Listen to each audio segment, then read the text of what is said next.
Hello everyone, this is Gary again. I promised before that I would try to script these a little better. But the anniversary of the Erawan bombing in Bangkok that happened last year, over 20 people died and about 50 were injured, is coming up. I was in that bombing. I was 50 meters away when the bomb went off. Over the weekend, I had my third surgery on my ear to try to replace some damaged nerve that I have in my ear. They're doing some radical new surgeries. I have only about 10% hearing left in that ear. And if that is the worst thing that happened to me, then that is fine. If I might never get my hearing back in my left ear, that's fine, because I saw some very horrific things that day. When the bomb went off, I was 50 meters away. Blew me down. Percussion went through my ear, damaged my ear. Had some glass embedded in me.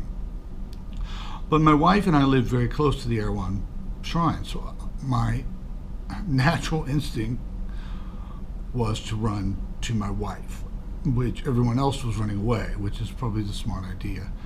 Well, I ran towards where the bomb went off, and when I did, it was horrific. There were body parts everywhere. People were in agony, and there was one girl in particular. When I ran up, how she was alive was beyond me. At the time, I didn't know how old she was. She's 24. Her name was Arcadia Pang. She saw me. She called to me in English. She said, "Can you help me?" And I went over, and she held my hand. She was very cold. I took my shirt. I put it over what was her leg. She was missing half of her body. And I sat there, and she put her head on my lap, and I said, I said, well, what's your name? She said, Arcadia. I said, okay, we'll just keep. And she said, am I going to be okay? I said, yes, you're going to be fine. You're going to be fine. Your injuries aren't that bad. I said, just keep in there. Just keep breathing. Stay awake. And she was talking to me. She told me her name. She told me she was from Hong Kong. She was talking about her favorite things to do. She was in shock, obviously. Her eyes were dilated, biggest pupils, biggest plates. Her pupils were the size of saucers. But she was, her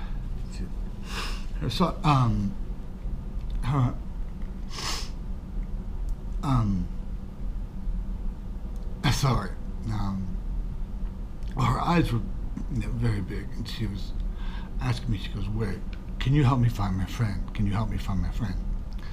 And her friend at the time, who was 19, her head was literally 10 feet away from us. I didn't see the rest of her body, it was just her head. So I said, I don't know where your friend is. I can't see her. I'm sure she's fine. I'm sure she made it. So she said she was very close to me when the explosion, and I said, well, I'm sure she's okay. You're going to be okay. So I said, Arcadia, can you give me your name? She gave me her name. I said, can you give me where are you from? She said, Hong Kong. I said, can you give me your parents' phone number? And she did, so I wrote it on my arm in blood and on my pants in blood. And right after she did that, she took a deep breath and she passed away. And I just sat there with her till someone came. And I was thinking, oh God, this must be what it's like to be in a battlefield. Now I'm not a soldier. I don't know. This is just horrible. It seemed like it took forever for someone to get there. One of the bad things, though, is I don't blame people for not running up to help people, because you want to get away from there. You don't know if another bomb is going to go off.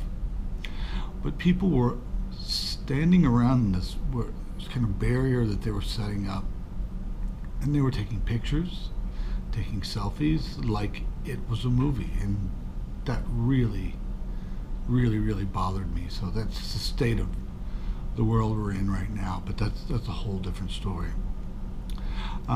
How does this relate to fitness and wellness? Well, I can tell you, PTSD is a real thing.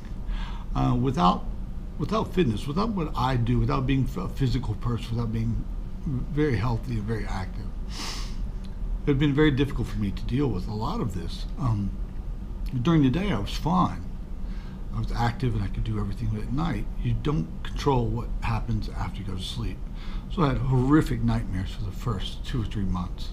And then I had tinnitus in my left ear, which was just ringing nonstop. Fitness and wellness, fitness, meditation, eating well, doing active things, and talking to my friends and my family. That's what really got me through it.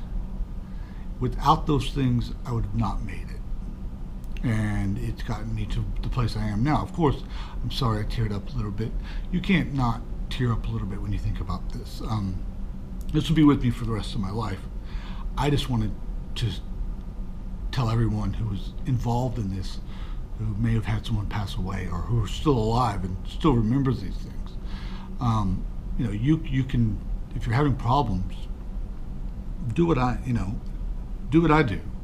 Be active. I'm not saying to come and lift weights, but meditate, do other things, do things that are going to help you. You can even contact me if you need help. But it was probably the single worst thing that happened in my life so far, and one of the best because it made me realize a lot about myself. I will help other people, and I can put other people's lives ahead of mine. And what I do is actually important as well. The profession I picked is very important. So if you take anything away from this, tell people that. Being active, being healthy is cathartic too. It's not just for your body. It's for your mind. So, mind-body connection. I know that's kind of cliche, but it is very true.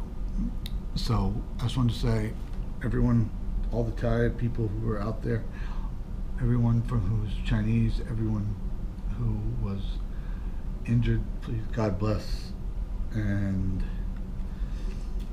I hope you're the best. Thank you guys for listening.